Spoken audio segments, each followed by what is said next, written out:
Okay, welcome to the Empowered Empath podcast. I'm so happy you're here with me. Today we are exploring dick jokes and cults. And I'm I was I'm going to call this episode that for two reasons. One, I'm going to explore my story of belonging to a cult or my definition of a cult for about 2 years in my early 20s. And it feels time just to like share this story because it's been a very impactful part of my story of personal empowerment, my story of finding a deeper level of confidence coming out of that experience, learning to trust myself, learning to practice boundaries, learning to protect my own energy, learning to trust my gut. You know, when somebody is smiling on the outside, but my entire energetic being is saying, yeah, maybe don't go with that guy or that girl or whatever. And then dick jokes. This just came about because I was inspired by, I was listening to a podcast recently and it was the Duncan Trussell's podcast. And Duncan had on Damien Eccles, who has a wild story and has so much magic to share. And I highly recommend looking him up. His last name is spelled Echols. Anyway, Damien was just talking about his experience. And here's the quote that I just fucking loved so much. Okay. He said, "You know you've gone wrong on this path when you lose the ability to appreciate a good dick joke." So he's talking about maintaining your humanity on your path of your spiritual awakening. Now, I know spiritual awakening is like kind of a buzzword right now, depending on the circles that you run with online, but it's a very real thing. Can we just normalize it? It's so real. It's if you look at a flower, like think of a seed of a flower and think of all of the variations of growth that that seed must go through, you know, as a seed to sprouting, to still being underneath this wet earth, to moving through the wet the earth all the way up to the breaking through the, you know, to where the, I want to say sky, to where the open air is, and then still continuing to grow and then creating a bud, and then from that bud opening into a flower. That is my awareness, my definition of a spiritual awakening. It's just becoming more of who you truly are and discovering more of who you truly are and really allowing it to be seen by the world. That is your flower. That is the essence of who you are. So, you know, there's so many, like, I know when I first started going through, I would say my spiritual sprouting, the path of my own spiritual awakening that really began about 20 years ago in college, and really discovering this deeper sense, this deeper spiritual sense of who I was, that felt so real and true and authentic that no one could even, people could reflect back these spiritual truths to me, but like I was the only one who could, for lack of better words, taste it because it was my own, right? My own journey. So anyway, the dick joke thing comes in because when I first discovered this, I was like hooked. I was like, oh my God, there's so much more here to life than I really realized. And I just got started on this whole spiritual path, like a lot more consciously in college. And I yearned for a spiritual teacher. I believed that I wouldn't be able to get, quote, there to enlightenment, to wherever the fuck I thought I was going to get to without a spiritual teacher. And I found one. I'll tell you about that in a second, or who I thought was one, who ended up being one, but definitely not in the way that I thought it was going to be. And just to jump ahead into the story real fast, like, knee deep into that, 2-year cult experience, I really lost a big sense of my humanity. I really got lost in the spiritual egoism of the game. And I'll just share a little story about that. And this is why I loved that quote from Damien Eccles so much. And I'll say it again after this story. So in the depths of me really like being in this culty experience, I was home visiting my parents, and my brother, I think he was home from college or something, and he and his buddies wanted a ride downtown to go to the bars. And I was like, yeah, sure, I'll give you a ride. And my parents had this van at the time, and him and all of his friends piled into this van. And I was driving, and they're all his friends from high school, so I knew all of them. And I don't remember exactly what I said or what I was saying. I don't remember even talking that much, but I just remember my energy. My energy was really, I would say it was very kind of stuck up. It was just up my own ass. It was just not joyful. It was just really rigid. If it had a color, it would have been kind of gray, muddy, murky. And I do not remember what I said, but I just remember like like where my energy was. And then from the way back, like the third row all the way back from this van, one of my brother's friends yells out, "Hey Jess, when did you stop being fun?" And I got so pissed. I was like, that's a really fucking rude thing to say. I am fun. I believe in fun. Fun is I I don't intend to live a life that doesn't have fun in it. That isn't fun. And so I got a little butthurt. But you know what? He was fucking right. He was right. When did I stop being fun? When I got way too fucking serious about self-help. That's when. About self-wellness, about spirituality, about becoming enlightened.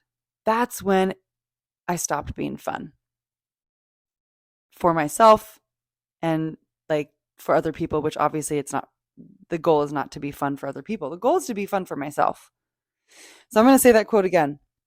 You know you've gone wrong on this path when you lose the ability to appreciate a good dick joke.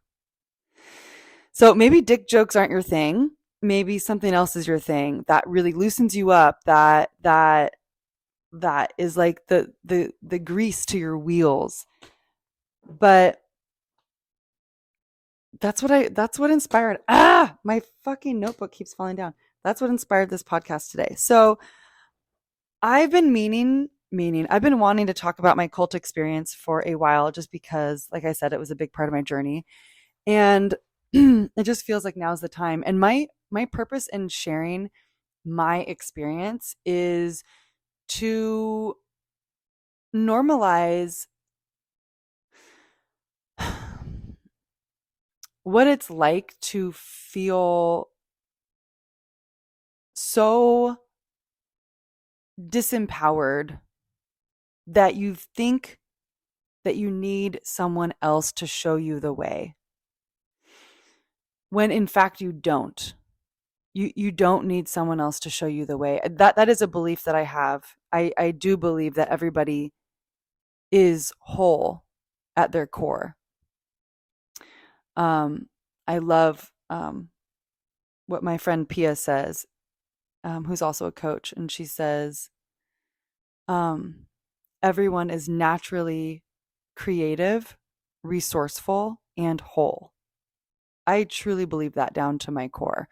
So, for example, like when we're in a coaching session or coaching sessions, I don't see it as my job to tell you what to do or to point out the right way. I see it as my job to reflect back to you your own power, your own love, so that you can more effectively resource that within yourself. I think that's where the true power is. So, but going back to my story, like I really I really believed I needed someone to show me the right way, the quote right way, right? Isn't that funny? I do believe we're coming out of the binary of good and bad, right and wrong, and into a spectrum of paradox, where my quote right way is probably different than your quote right way, and where we may not understand each other's ways, but we can appreciate and respect each other's quote right ways, even when they're different, especially when they're different from each other. That's where I see us heading as a collective. I can feel this within myself. I see it in the external world. And that is I guess you could call it, for lack of better words, call. That's the frequency. That's the narrative that I am living, and I am choosing to be part of the pattern, that wave coming forth. So I have heard, and this very much resonates with me, if you're into astrology or human design or anything that reads the energy of the stars, that we are coming out of the age of the guru, and we're coming into the age of self as guru. So self as the gods and goddesses that we resource within ourselves, where we're not looking externally for someone to show us a way. We're not looking to an external authority, to someone to show us the quote right way, where we are truly finding the resonance of truth within our own selves, and honoring that and following that, even if it doesn't rationally make sense, really following that.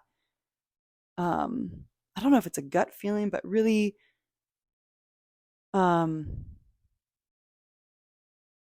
normalizing resourcing within self. And that doesn't mean that we're not supposed to, like, find inspiration from others or learn from others. Absolutely not. I think it's quite the opposite. It's sharing so much, and really honoring the reflections of other people that we get to learn from, and then take what resonates and composting the rest,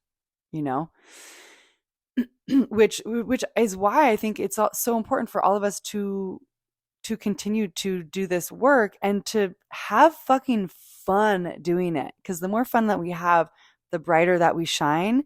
And the brighter that we shine, I know that's very corny, but it is just fucking true. So let's just, call it as it is. The brighter that we shine, the more that we share. I'm going to say that again. The brighter that we shine, the more that we share with our community, with the collective, with others, with our family and our friends. And that is a fucking gift. That is a gift. You are a gift. I am a gift. And part of showing up and shining is really honing in our own unique, for lack of better words, song, our own unique self. And that part of that is really practicing boundaries. And I know boundaries might be a challenging word for you to even hear. It was for me for a really long time. And what I really want to say, and I'll share my culty story in a second here, and I'll do a whole nother episode on boundaries. Here's the thing about boundaries that held me back from, like, really practicing them for the longest time. Because if you're like me, you maybe have read, either articles or parts of books where they talk about, okay, this is how you create and maintain a boundary. And so the old me would read that and think, oh my God, I could never say that to my loved one. And like my whole body would go into like fight or flight, and I would just, or freeze. And I just wouldn't be able to do it. So I just wouldn't do it. I would just think, oh, because I can't do it perfectly, I'm not going to do it at all. And I think that's such a crock of shit. I think that, please don't do that to yourself. It just holds it's like thinking that you need to sit down at the piano having never played and play like Beethoven or whatever. Like, no, this is a practice, listening to the energies that are moving through you that are saying and requesting, hey, I need some boundaries here. And listening to those and honoring those. It starts with first really making it real within yourself. So even before you express it out loud to somebody else, when you are practicing creating and maintaining boundaries, if you don't yet have the ability to say out loud to someone else, excuse me, that doesn't work for me, or whatever, right? Write it in a journal somewhere. I'm serious. Say it out loud. Make it real for yourself first. And this is part of creating the identity of someone who cares about themselves enough to care for themselves. Because boundaries is just simply another way of caring for yourself. There's so many ways we care for ourselves, right? We eat good food. We do our movement practice. We have fun and we laugh and whatever. We read good books. We watch fun shows. Boundaries is also a way that we care for our entire system. So my story of basically falling blindly for someone who I thought was like a guru. It's kind of like not a beware tale, but a be aware. So be and then dash aware. Be aware of this. Be aware of a guru will lead me to the enlightenment. Like, that's a trap. In my opinion, that's a trap. So let's see. Here's the thing. For those of us big-hearted empaths, big-hearted, energetically sensitive souls, without practicing boundaries for the beauty that we each are, it is more likely that we will become prey to other people who can sense that, and also sense that we don't have the boundaries just to say, affirm from our hearts, no thank you. And I don't want you to become prey. It really sucks being prey. Maybe you've already been prey. It sucks. So let's see.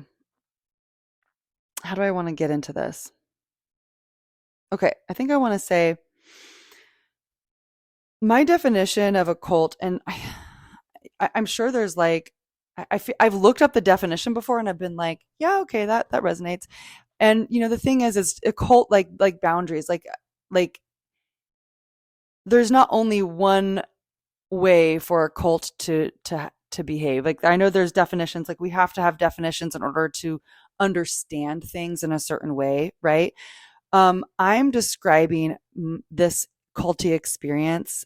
I'm describing a cult as a person or a group of people who have convinced you, whether through their words or a magnetic personality, an energetic seduction, that you need them in order to level up. So I'm going to say that again. I am defining a cult as a person who convinces you that you need them in order to level up.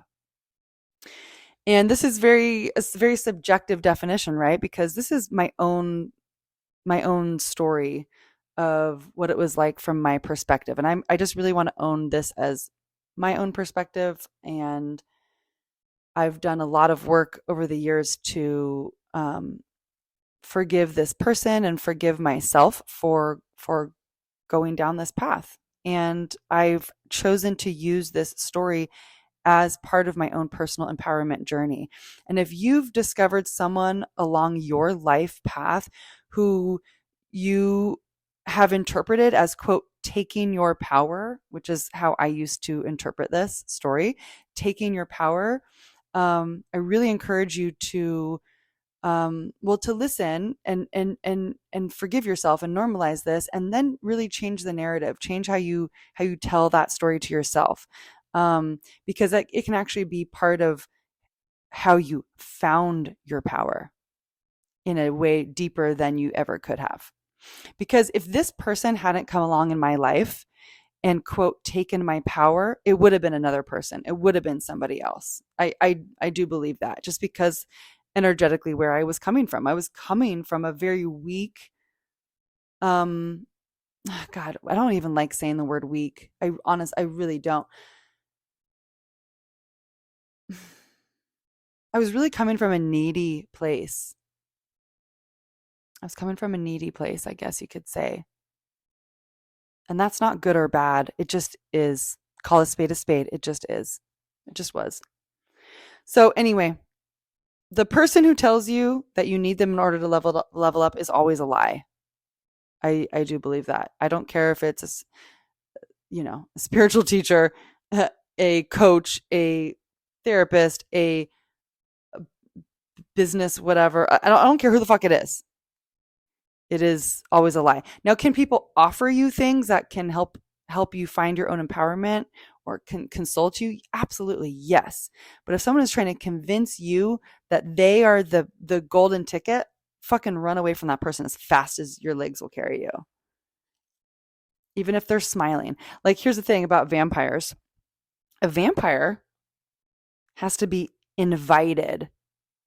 Isn't that interesting? I just actually heard, actually it was once again Duncan Trussell. He was saying it on an ad that he was doing, and something in my whole body clicked. And a vampire, you have to invite a vampire into your home. They can't just come in. It's the same thing with someone who's trying to quote take your energy or take your personal power. They actually have to be invited.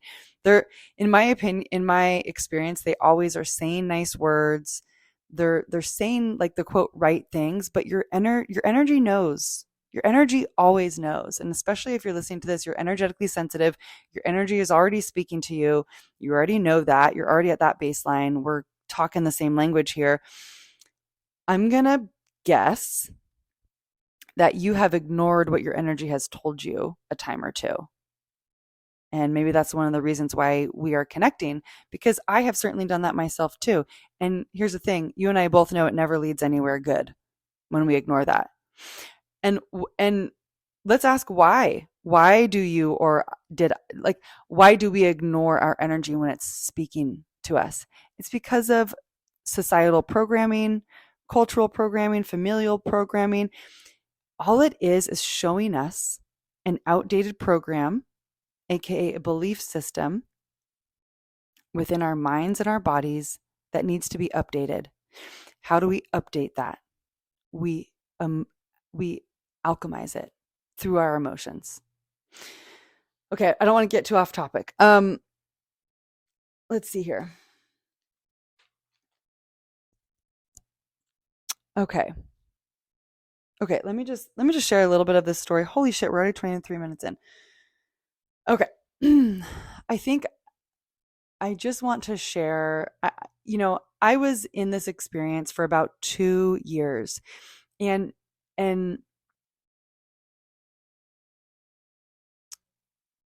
I think the first time that I really started thinking that this was maybe like a cult was when I went out to get a drink with a friend from high school, and I was telling her how what's the word, enamored, how much, how highly I thought of this person that I was following. I mean, I was talking about it like I would follow her anywhere, and I would do anything that she told me to do, because basically I thought that she knew the way to enlightenment. And my friend said to me, "Geez, Jessie, it sounds like you're in a cult." And I immediately felt ashamed. And she just said it kind of offhandedly, and I just kind of like laughed it off and whatever. And then I don't think I don't remember talking about it that much to other people, because I thought other people just wouldn't quote understand, you know? And, you know, I was with my partner, who's now my husband. He was with me through this whole experience, and he never really agreed. Not agreed isn't really the right word. It was never his experience to go through, but we stayed together through it. So, okay, I'm being very vague. Let me just say the simple brass tacks of it. Basically, in college, I really woke up to my spirit, and it was it was this divine awakening, and I just changed. Something in me fundamentally changed. And when I left college and we came back to the home, the county that we're both from, and kind of started our quote life outside of college, I wanted nothing to do with the mainstream world. I just felt so, is the word disillusioned, by just like everything mainstream. I was so sick of it all.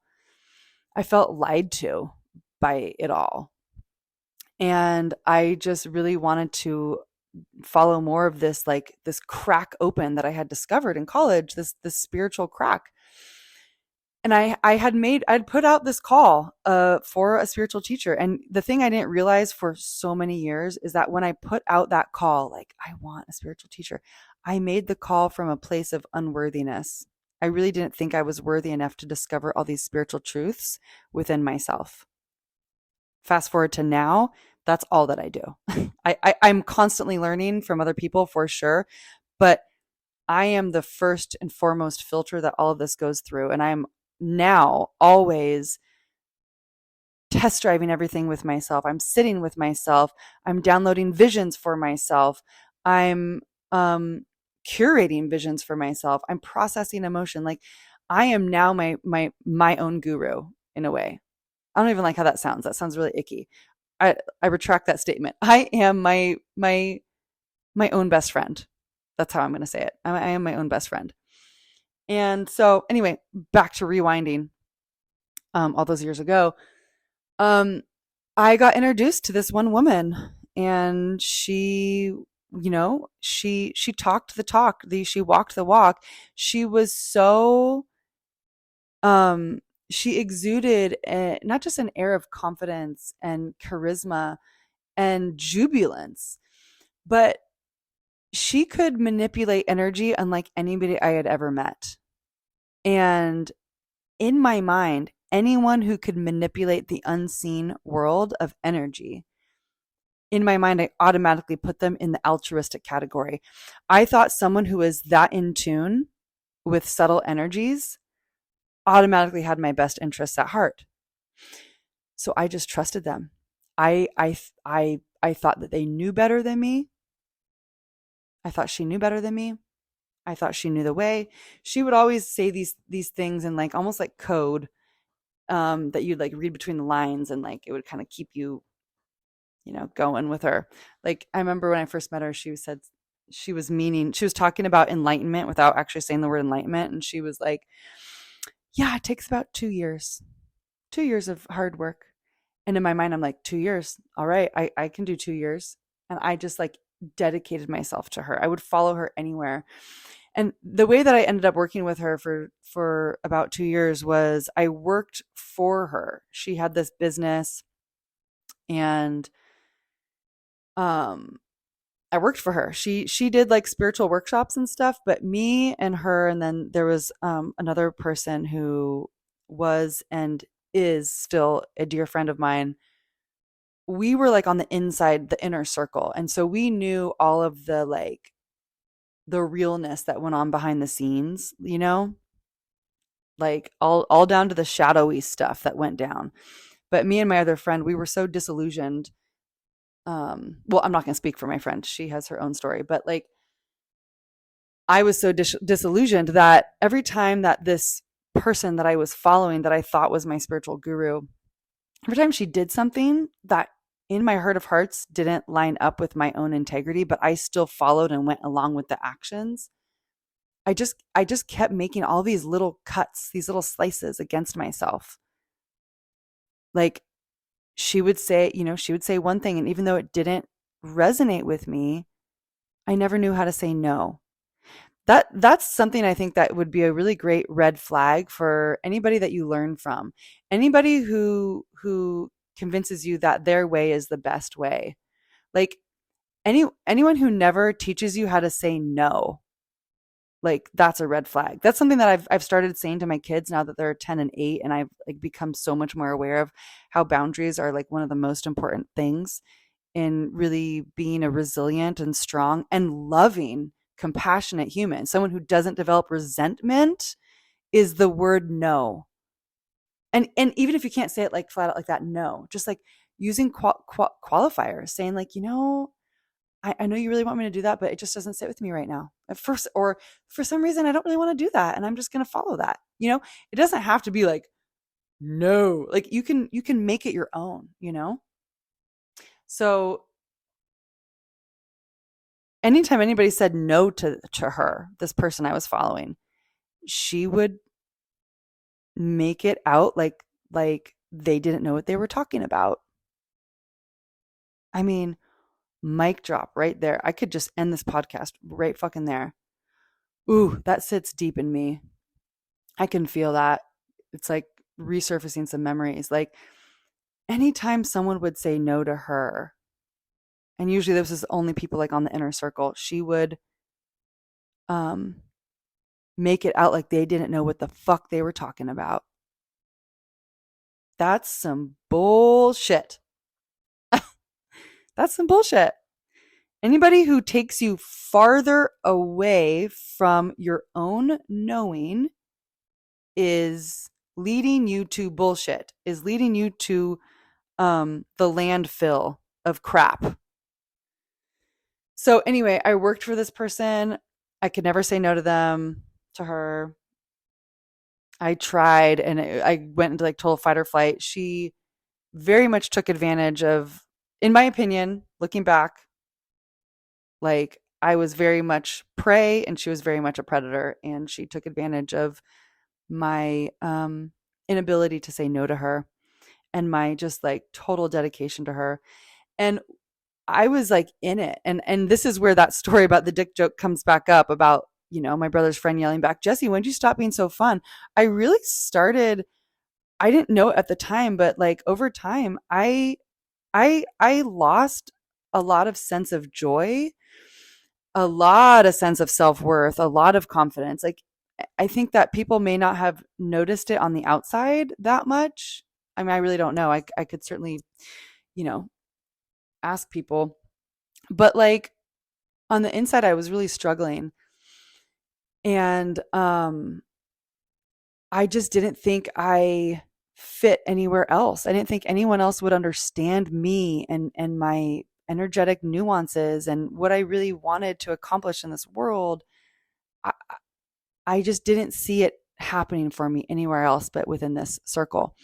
And I just kind of kept going along with the same pattern with this person. And, then there was like that one moment in the van that happened. And then I even remember thinking, God, I don't know how I'm going to get out of this. The only way I'll be able to get out of this is if Ray and I get pregnant. And we were not married yet at the time. And he wasn't ready to get married. And I wasn't either, even though I thought I was ready. I wasn't actually ready. And I remember thinking the only way I'm going to get out of this is if I get pregnant. That's the only way that she will, because I'm so fundamental to this like operation of her business. And she can't afford to hire anybody else because nobody else will work for basically free. Because I exchanged, like she gave me money, but like I exchanged most of my time for the energetic experience of being around her. And, it's so interesting because I learned so much in those 2 years about energy and energy work, like especially in the early days. Pausing for a quick minute, my perception of what happened in those 2 years was not just my journey and experience changing, but I really saw her change too. Like I really saw her get drunker and drunker off of the power of being someone who other people gave all of their power to. I mean, that's heavy. That's heavy. That's going down, losing the ability to appreciate a good dick joke, kind of heavy, you know? So, in the beginning, like I don't think that she I don't think she's inherently like a bad person. I just think that she really lost sight of what was real. And with such a charismatic personality such as hers, I think that personality just fucking kept going with it, you know? So in the beginning, like when I think about how much I love coaching now, like I remember those times when I would be around her energy and she would coach me. I didn't know that's what it was at the time, but that's what it was. And when she would coach me and hold space for me, like that was the first time I experienced somebody like holding space, letting me be exactly who I was, letting me be with the feelings and thoughts that felt cringy, the shadowy parts of me, letting me cry, and then asking me questions to discover more of who I was. Oh my God.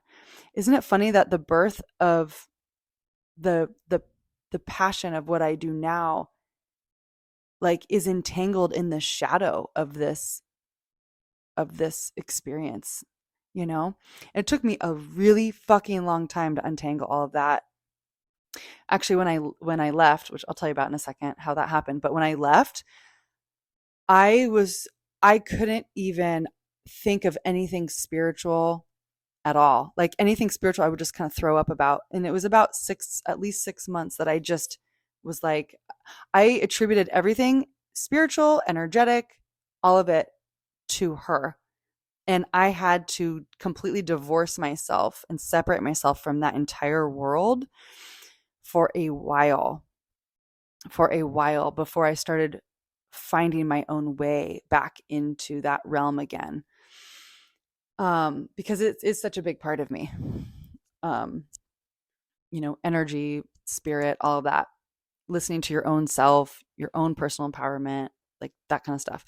And actually, what's funny? Just like a memory, like there was a book that brought me back into that. And the book was, Eat, Pray, Love.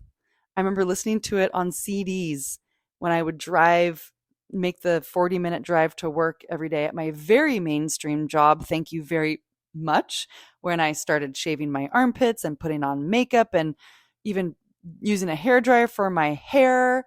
I had a fucking cubicle and a headset and I was, taking orders with a computer. I felt so mainstream. It was amazing. I went from like a spiritual cult to a mainstream job in a cubicle and I loved it until I didn't. And then I realized, oh yeah, this isn't me. But I needed that, right? I needed that cubicle job for a while. And I needed to not think about spirituality for a while. I just needed to refine who the fuck I was after I lost myself. And that's one of the reasons why I have the tattoo of the infinity symbol on the inside of my wrist as a reminder of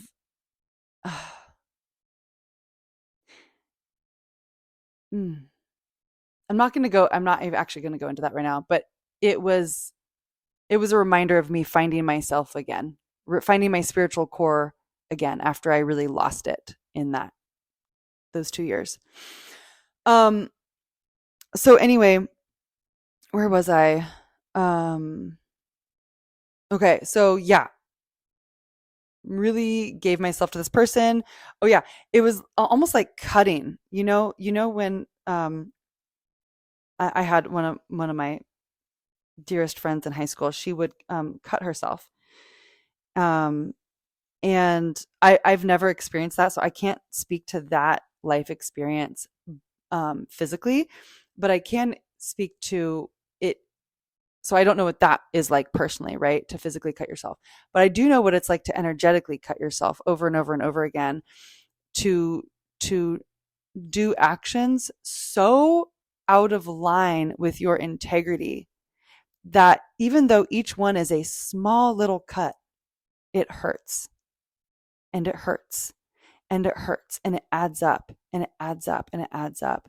And it's some psychological warfare bullshit on yourself to continue to follow someone who you know is not doing something that you are in line with, but yet you are following them anyway. Yeah, that takes some healing to get out of. Um, I I was kind of so deep into it. Like I said, I didn't even know how to get out of it or how to say no. The thing that really woke me up from it was my partner who I lived with. I was coming home every day, just like energetically heavy, just energetically drama bitch, just I thought I was, quote, working through my shadow, but you're not working through your shadow when you're masturbating it at the same time. I'll give you that as a tip. I wasn't working through my shadow. I was just living as my shadow self, thinking I was doing the quote, the work. I wasn't. I was just being a little bitch, honestly. Okay. Whatever. Anyway, and my husband, out of the blue one day, and we've worked on this since then, but out of the blue, he was like, I don't want to be with you anymore. I want to break up. And up in this point, like me and him, we were just like on the path of like life partners, which now we're married and have 2 kids, but like we were on that trajectory, all of that. Like we were like so intertwined. And here's the thing, when he said that to me, I don't want to be with you anymore, I want to break up, it felt like someone had taken a sword and stabbed it through my entire heart. Physical, energetic. It was the most insane energetic experience I think I'd ever had. And the thing is I didn't want to be, I never want to be with someone who doesn't want to be with me. I especially didn't want to create a life and have children with someone who didn't want to be with me.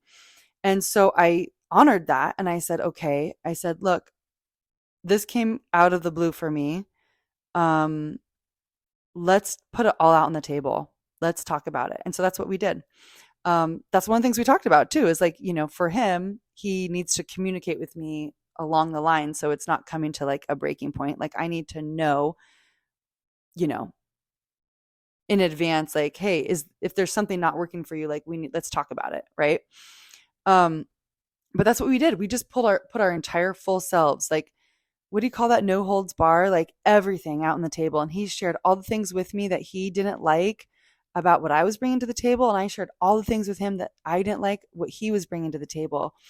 And we did it in such a loving and respectful way. We were so fucking honest, but we weren't putting each other down. We were just saying, this doesn't work for me. And what I love about this period in our lives is we truly listened to the other. We had nothing to lose at that point because we were breaking up. Like we had nothing to lose, right? So he really listened to me, and we're both heart-centered people. Like we both trust each other. You can only do this work with someone that you really trust. So we got through it. We decided to we put everything on the table. We said, okay, I hear you. And that was the day, the period of time when we really developed, like, we found a new level of respect for each other. And that has made all of the difference in our evolution. All of the difference. And like it became our new baseline. And from there, we've developed even more depth and intimacy and respect and communication with each other. But like that was like, boom. So, but that was like a bucket of fucking ice water dumped on my head when I realized that what I was doing was actually ruining this life that I wanted to create with this person that I loved so much. And so what ended up happening was I slowly started, I know this now, I didn't know this at the time, I started self-sabotaging myself at work with this person I was working for, with this person I was following as my spiritual teacher, this very entangled thing. And what ended up happening, I don't know how much longer after that, but what ended up happening was she fired me. I've never been fired. and what's funny is I was so happy about it. I remember her firing me and then me calling my husband, he was my partner then, as I was driving down the hill. And I remember the sense of freedom and effervescence, lightness that I felt when I told him. And he was happy for me. Can you imagine getting fired from your job and calling your partner and your partner's basically saying like, I'm fucking happy for you because they watched you struggle through this? Like, wow. And it took a little while still for me to become untangled from that whole experience. Not just through work, but even personally. Like fuck, dude. I even like, what was it, a year or two later, like I still invited her to our wedding. Like it took me years to realize, oh my God, she's not my friend. She's not my friend. It took me fucking years to realize that. So I'm sharing this in the hopes that if you have had an experience like this where it's taken you a while to become disentangled, and maybe the way that you got out of something was to self-sabotage, like I want to say that's okay. And for the longest time I thought the way that I got out of that situation was powerless and weak. And sure, I would do it totally differently now that I've lived more life experience. Absolutely. And I'm not going to get myself in that experience in the first place again anyway. Absolutely. But also, I no longer see self-sabotage as a weakness. I see self-sabotage as the best I could do at the time. So when I look back on that version of myself, I have like so much gratitude. I even have pride. I have so much compassion for that girl. She did the best that she could with the tools and the abilities that she had. And you know what? She got us the fuck out of there. I mean, that's amazing. Not everybody gets out of an experience like that. Some people stay in a relationship like that for their whole lives. Whether it's a partner or like a more traditional cult or whatever, you know what I mean?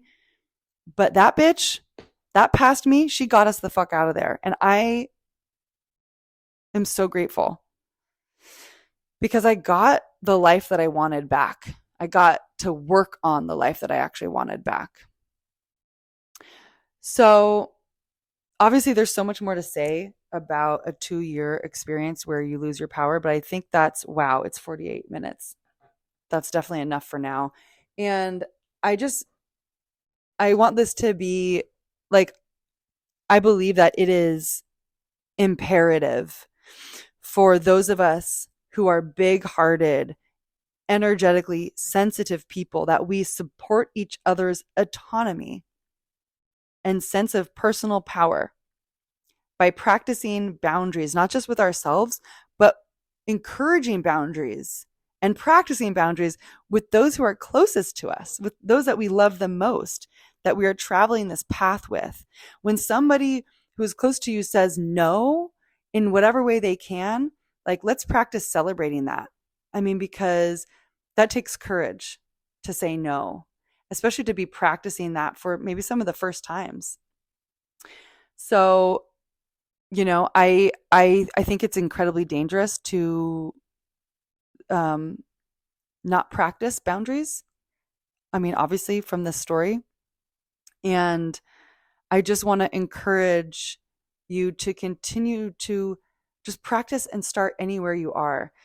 Don't try to make you practicing boundaries look like the article that said 3 steps or the exact way your therapist told you to do it. If you don't yet have the capacity to get there, you will get there, by the way. 100% you'll get there if you practice this. You practice it. Practice honoring the boundaries that your system is telling you that you need to enact. Like, you just practice it over and over and over again. And practice, like I was saying before, practice it for yourself first. If you don't yet feel safe or ready to say it out loud, just practice making it real for yourself so that and anybody outside of you can't say, no, that isn't real. You fucking make it real, because it is real. It is your system telling you, I need a boundary here. So I'm going to hop back on and we'll talk about boundaries and energetic vampires again. And yeah, but I hope that my story, served you in some way and offered you some reflections of your own. Um, uh, and I just encourage you to take any story where in your past you were the quote, it was the quote weak time of your life, or the quote disempowering time of your life. And I encourage you to change the narrative around it, and to practice really seeing it as part of the story of your rise to finding self-love, as your rise to finding what empowers you, and play with that. Play with that. Okay, so I'm going to stop talking now and I'm going to hop off. And usually I talk about like the different offers that I have, but I'm going to honor my system saying that I just want to stop talking. So I will just leave my link with my website. It's just bushnell.com, by the way. I'll leave that link with the website that has all the links to everything in there, ways to work with me, and there's a free offer in there too. Places to sign up for, like the place to sign up for my newsletter, all that. So that's it for now. And I just wish you so much love on your path to empowerment. And I can't wait to talk to you next. All right. Mwah. Bye for now.